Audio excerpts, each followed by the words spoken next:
Siapa pengkhianat Melayu?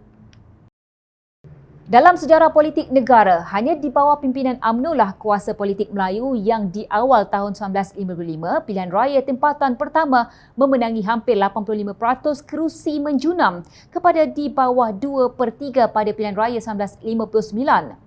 Hanya di bawah UMNO, Melayu dahulunya mempunyai Menteri Keuangan dan Menteri Pendidikan, dua jawatan terpenting negara dari MCA dan Menteri Pembangunan Kerjaya dari MIC.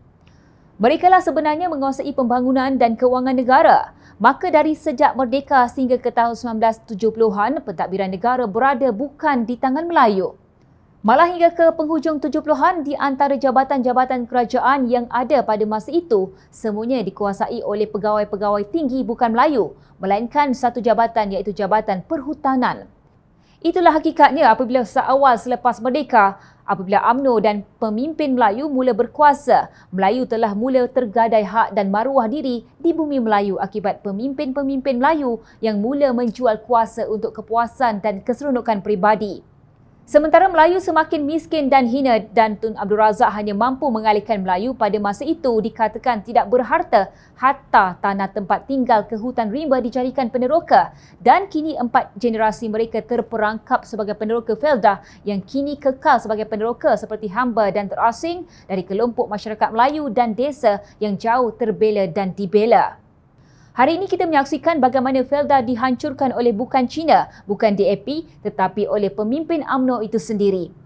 Inilah balasan UMNO Melayu Felda yang merupakan bank safe deposit kuasa UMNO yang sebelum ini menjamin 67 kerusi parlimen untuk UMNO. Sejarah tidak lupa siapakah angkara Singapura dan Pulau Pinang terlepas dari kuasa kita. Bukankah sejarah tercipta semasa UMNO memerintah negara?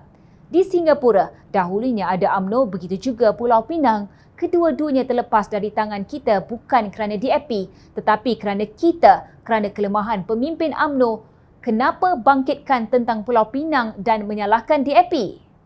Bukankah lama sudah kuasa Melayu terlepas di Pulau Pinang juga kerana pemimpin UMNO?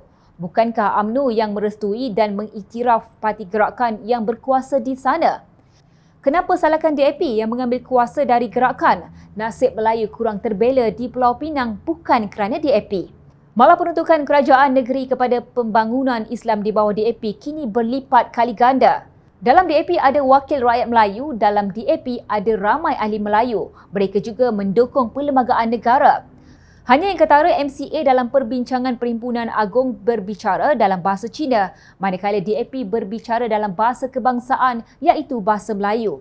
MCA di dalam perlembagaannya menolak perkara 152 iaitu bahasa Melayu sebagai bahasa kebangsaan dan memperjuangkan sekolah Cina, tetapi perlu diingat ianya bukan perjuangan DAP. Maka kini berjayalah UMNO memesongkan pemikiran sebahagian Melayu ke arah membenci DAP, sedangkan DAP adalah juga parti yang dianggotai oleh Cina, India dan Melayu. Senjata makan tuan, begitulah bayangan pepatah Melayu. Pemikiran jahat UMNO terhadap DAP kini menarik ramai generasi muda Melayu yang berpendidikan menyertai DAP.